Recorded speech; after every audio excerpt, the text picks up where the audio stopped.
Biomecánica de la rodilla. Para entender la biomecánica de la rodilla, es importante comenzar por describir los ejes en los que se realizan los movimientos de la rodilla. Los movimientos de flexoextensión se llevan a cabo sobre el eje transversal, que vistos desde el plano frontal, atraviesan los cóndilos horizontalmente. Los movimientos de rotación se presentan en el eje longitudinal y se dan únicamente cuando la rodilla está flexionada. El tercer movimiento se da en el eje anteroposterior. Son pequeños desplazamientos laterales que solamente son permitidos en la flexión de la rodilla. Procedemos a presentar los movimientos de esta articulación. El movimiento de flexoextensión es el principal movimiento de la rodilla. Su amplitud se mide desde una posición de referencia y se toma cuando el eje de la pierna se encuentra en prolongación del eje del fémur. En este momento el miembro inferior posee su máxima longitud. La extensión se da cuando la cara posterior de la pierna se aleja del muslo. A partir de la máxima extensión se puede realizar un movimiento de hiperextensión. La extensión pura rara vez sobrepasa la posición de referencia. Si lo hace, se llama recurvatum. La extensión relativa es a partir de cualquier punto de flexión. El movimiento de flexión es el que acerca la cara posterior de la pierna a la cara posterior del muslo. En la flexión activa, la rodilla alcanza 140 grados si la cadera está flexionada y 120 si la cadera está en extensión. En la flexión pasiva, la rodilla es capaz de desarrollar 160 grados, permitiendo contacto entre el talón y la nalga. La rotación axial activa ocurre cuando la persona se encuentra sentada, con los pies colgando y en flexión de 90 grados. Cuando la persona está en posición de referencia, la punta del pie se encuentra un tanto hacia afuera. La rotación dirige la punta del pie en aducción con un ángulo aproximado de 30 grados, mientras que en la rotación externa el ángulo es de 40 grados en abducción. La amplitud varía dependiendo de qué tan flexionada esté la rodilla. Rotación axial pasiva. Se mide cuando la persona está en decúbito prono, con la rodilla flexionada a 90 grados.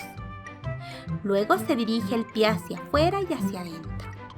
Hacia afuera nos dará un giro de entre 40 y 50 grados y hacia adentro será de 30 a 35 grados. La llamada rotación axial automática se da de forma involuntaria. Cuando la rodilla está en extensión, existe rotación externa y cuando la rodilla está en flexión, existe rotación interna. Para esto debemos entender aspectos importantes. La articulación de la rodilla corresponde al género de la diartrosis, porque es una articulación móvil, y dentro de esta corresponde al tipo de las bicondilias o de las trocleares, ya que en base a los movimientos que realiza es una troclear. Sin embargo, anatómicamente es una bicondilia, porque cuenta con dos cóndilos de un lado y del otro con dos cavidades glenoideas. Básicamente cuenta con dos articulaciones femorotibiales, la lateral y la medial, situadas entre los cóndilos lateral y medial del fémur y de la tibia, y una articulación femororotuliana, que está entre la rótula y el fémur. Con respecto a las estructuras anatómicas, está compuesta por el fémur, con sus dos cóndilos. El interno desciende un poco más que el externo. En una vista anterior tenemos la tróclea, que tiene dos vertientes laterales que se encuentran en la garganta de la tróclea. Los cóndilos están separados por una escotadura intercondilia. Cada cóndilo tiene una cara interna y una cara externa. La tibia tiene dos cavidades glenoideas a nivel de la meseta tibial, dos cavidades en la parte superior Entre ambas se encuentra la espina de la tibia. Hacia adelante la superficie preespinosa y por atrás la superficie retroespinosa. Ahí se insertan los ligamentos cruzados. Las cavidades glenoideas están cubiertas por fibrocartílago intraarticular y a su vez tiene los meniscos interarticulares, los cuales tienen dos funciones. Primero, hacer que los cóndilos y las cavidades glenoideas se articulen. Y segundo, amortiguar los golpes. Aquí podemos ver que el cóndilo interno tiene forma de C y el externo forma de U. La rótula es un hueso sesamoideo de forma triangular y de base superior.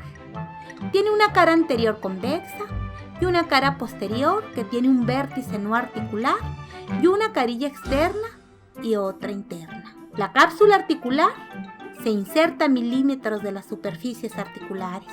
Tiene forma de cilindro. Está cerrada herméticamente, pero tiene dos orificios. En la cara anterior presenta un orificio donde se inserta la rótula y en el borde superior presenta un orificio donde se inserta en el fémur y en el interior de la tibia. Los meniscos intraarticulares son fundamentales para corregir la no concordancia de las superficies articulares. Aquí observamos que el menisco interno tiene forma de C y el menisco externo está más abierto, parece una letra O. El menisco es más grueso en su porción externa y más delgado en el borde interior. Los meniscos avanzan sobre los glenoides en extensión y retroceden en flexión. Aquí podemos ver el desplazamiento de los meniscos sobre el fémur. En extensión, las aletas del menisco rotuliano tiran de los meniscos hacia adelante. En flexión, el menisco interno es impulsado hacia atrás y en rotación siguen los desplazamientos de los cóndilos. Desplazamiento de la rótula sobre el fémur. En los movimientos de flexoextensión, la rótula se desplaza sobre los cóndilos femorales. La rótula sirve como una polea de eficacia al cuádriceps. En su fuerza extensora, la patela se mueve sobre el fémur y en flexión hace un movimiento circunferencial. En hiperextensión, la rótula tiende a despegarse de la tróclea. Desplazamiento de la rótula sobre la tibia. En flexoextensión, se desplaza en plano sagital. Retrocede y se desplaza en un arco de circunferencia con el centro de la tuberosidad anterior y radio igual a la longitud del tendón rotuliano. Los ligamentos de la rodilla. Los ligamentos laterales aseguran la estabilidad de la rodilla. El ligamento interno es oblicuo hacia abajo y hacia adelante y tiene forma de cinta. Va del cóndilo de la tibia, zona interna, se origina en el tubérculo lateral y se dirige a la cara interna de la tibia. El ligamento externo es oblicuo hacia abajo y hacia atrás. Tiene forma de cordón. Va del cóndilo a la hipófisis estiloides de la cabeza del peroné. La estabilidad transversal de la rodilla se da por el sistema de trabéculas, por los músculos de la pata de ganso y los cuádriceps. Los ligamentos cruzados ocupan el centro de la articulación. Se alojan en gran parte de la escotadura intercondilia. El ligamento cruzado anterior se origina en la superficie preespinal de la tibia. Tiene un trayecto oblicuo hacia arriba, hacia atrás y hacia afuera. Y se inserta en la cara axial del cóndilo externo. El ligamento cruzado posterior se inserta en el fondo de la escotadura intercondilia. Aquí observamos ambos ligamentos cruzados. El ligamento cruzado posterior impide que el fémur se mueva hacia atrás en relación con la tibia. En la parte posterior de la tibia impide que el fémur se vaya hacia adelante de la tibia. Los ligamentos cruzados impiden la rotación interna en extensión y los ligamentos laterales impiden la rotación externa en extensión. Los músculos extensores hacen que la rótula aumente la eficacia del cuádriceps. Estos músculos están conformados por el vasto externo, vasto interno, crural y recto anterior. Todos ellos se unen en el tendón cuadriceptorial, abrazan la rótula y permiten los movimientos de extensión de la rodilla. Los músculos flexores están integrados por los isquioperoneos, que son semimembranoso, semitendinoso y el bíceps, que se originan en la tuberosidad isquiática y se insertan en la tuberosidad interna de la tibia, en la cabeza del peroneo. El recto interno y el sartorio también contribuyen a la flexión de la rodilla, al igual que el popliteo, pero en menor proporción. La rotación se lleva a cabo por el sartorio, el semitendinoso, el semimembranoso, el recto interno, el tensor de la fascia lata y el bíceps femoral. Finalmente presentamos un análisis de la marcha, que consiste precisamente en analizar los movimientos cíclicos sincronizados de las extremidades y del tronco, para lo cual se divide en dos fases: fase postural y fase de oscilación. La fase postural es cuando el pie está en contacto con el piso. Se divide en choque de talón. Se da por la flexión del tobillo. Luego apoyo plantar. Es cuando se relaja el tibial anterior y el pie cae por gravedad. Posteriormente existe el apoyo medio y se caracteriza porque el miembro contrario está en etapa de balanceo. El despegue de talón se da con el despegue del primer dedo y posteriormente el impulso, donde se tiene flexión de cadera y de rodilla para dar inicio a la segunda etapa. En la etapa de oscilación tenemos la aceleración, que es cuando llega al centro el pie que se impulsó.